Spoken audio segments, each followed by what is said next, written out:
விளங்கல. அந்த கொட்டைய சுத்தி ஐஸ்கிரீமை பூசி விட்டு நக்கி எடுக்கணும். நக்க நக்க நக்க நக்க உங்களுக்கு இனிமையா இருக்கும். ஓ அப்படியா? அப்புறம் உங்க குஞ்ச வந்து வெளிய நல்லா நிக்கும் போதே அந்த குஞ்சில வந்து அந்த சாக்லேட்டை தொட்டு தொட்டு பூசி விட்டுடணும். அந்த மங்கு உள்ளுக்கு வச்சு அந்த இப்படி ஃபுல்லா அப்படியே தேய்க்கணும் அந்த ஐஸ்கிரீமை. ஓ அவ்வளோ. அந்த ஐஸ்கிரீமை தேய்ச்ச பிறகு அந்த ஐஸ்கிரீம் தேய்ச்ச பிறகு கொண்டாசம் உங்களுக்கு ஜில்லுன்னு இருக்கு. அதை நான் வாய்க்குள்ள போட்டு நக்க நக்க இன்னும் சூடு ஏற ஜில்லுன்னு இருக்க சூடு ஏற ஜில்லுன்னு இருக்க சூடு ஏற அப்படிதான் ஜோக்கா இருக்கும். ஐயோ அவ்வளோ செய்யும் குஞ்சு மேல உங்களுக்கு. அவ்வளவு ஆசையாவா? இந்த மாதிரி இதெல்லாம் எனக்கு மண்டையில அருவு வருதான். ஆம்பளைங்களுக்கு எல்லாம் நான் புரிஞ்சு வச்சிருக்கேன். இதுக்குதான் நான் கேட்டேன், கல்யாணம் பண்ணிட்டீங்களான்னு. கல்யாணம் பண்ண ஆம்பளை இந்நேரம் போல கூட ரொம்ப வேதனை பட்டுக்கிட்டு ஒரு பொம்பளைங்களை நடிச்சுக்கிட்டு இருக்க கூட நல்ல தைரியமா வாழணும். நல்ல குவாட்டா. ஏன்னா அந்த நீங்கெல்லாம் வேலைக்கு போகும்போது அந்த பொம்பளைங்களா அந்த கட்டையா துணி போட்டுக்கிட்டு தொப்புளிக்கு கீழே எல்லாம் சேலைய கட்டிக்கிட்டு இதெல்லாம் போட்டுக்கிட்டே ஐயோ அங்க போகலாம் சாகுடியா இருக்கிறாளா சரக்கு உங்களுக்கு எல்லாம் இப்படி உடம்புல ஒரு மாதிரி ஆகுது.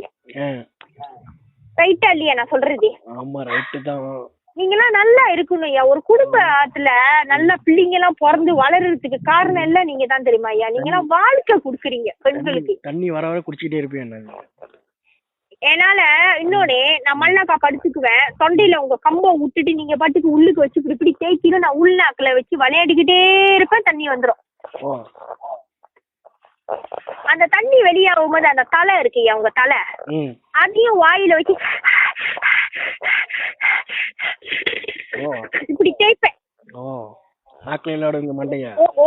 பாத்து வாயில உழுதுற போது மண்டைய வாயில வச்சு தேய்ப்பீங்க நாக்குலயே. ஆமா அழுத்தி கஞ்சி வரும்போது என்னைக்கு இழுக்க கூடாது. இழுத்த ஆம்பளைங்களுக்கு அது வேலை நரம்பு சத்து விட்டுரும்.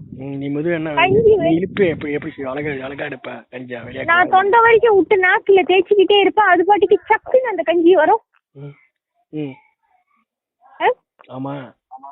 தெரியுதுல? நாக்குலயே தேய்ச்சிக்கிட்டு இருந்தேன்னா அது பாட்டுக்கு சக்குனியா வருதுன்னா நீங்க சொல்லிருக்காங்க. நான் சுத்தமா பல்லு நாக்கெல்லாம் தேய்ச்சி கழுவுறேன். என் நாக்குல ரொம்ப பவுரு ருசி இருக்கா. அதுக்குதான் அது பசியில இருந்துட்டு டக்குன்னு அந்த கஞ்சி வெளியாகுது தெரியுமா? என் ஆளுங்க சொல்லியிருக்காங்க. பேபி லோஷன் எண்ணெய் இருக்கையா நல்லா சப்பி முடிஞ்ச பிறகு அந்த எண்ணெய போட்டு விளையாண்டி நீ வேகமா என் புண்டையில வச்சு குத்துலாம்.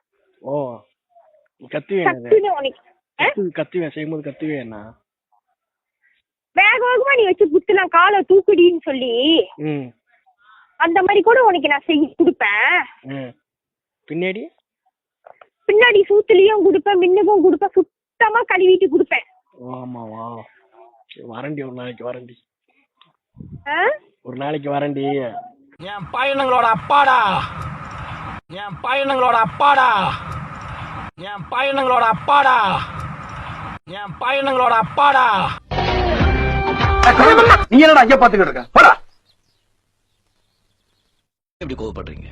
பொம்பளை தான் பொறுமை வேணும், அவசரப்படக்கூடாது, அடக்கம் வேணும், ஆத்திரப்படக்கூடாது, அமைதி வேணும், அதிகாரம் பண்ணக்கூடாது, கட்டுப்பாடு வேணும், இப்படி கத்தக்கூடாது, பயபக்தியா இருக்கணும், இப்படி பஜாரித்தனம் பண்ணக்கூடாது. மொத்தத்துல பொம்பளையா இருக்கணும். You know one thing, anger is the cause of all miseries. One should know how to control it. Otherwise, life will become miserable.